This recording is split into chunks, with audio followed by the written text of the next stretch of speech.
జగిత్యాల్లో అమానుష్య ఘటన చోటు చేసుకుంది. ఇంటి ముందు ఆడుకుంటున్న బాలికపై ఇంటి ఎదురుగున్న వ్యక్తి అత్యాచారం చేశాడు. ఈ ఘటన ఆలస్యంగా వెలుగు చూస్తుంది. అత్యాచారం చేసిన బాపుపై పోలీసులు పోక్సో కేసు నమోదు చేశారు. నిందితుడిని అరెస్ట్ చేసి స్టేషన్కు తరలించారు.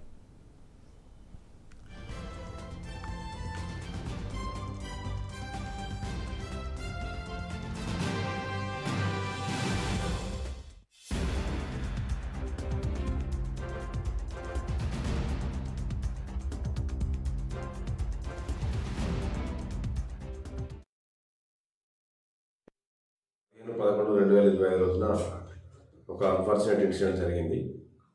జగిత్యాల జిల్లాలో ఒక మండలంలో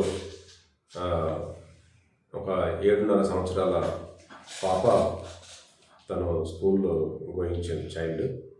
తనని ఒక 52 సంవత్సరాల పెద్ద మనిషి, అతని పేరు చెట్లపల్లి బాపు అని చెప్పేసి 52 ఇయర్స్ ఉంటాడు. అతను బలవంతంగా ఇంట్లోకి తీసుకెళ్ళి మిస్బిహేవ్ చేయడం జరిగింది. దీని విషయంలో మేము కేసు రిజిస్టర్ చేసినాం. నిన్న అతన్ని అరెస్ట్ చేసి రిమాండ్కి తరలించడం జరిగింది.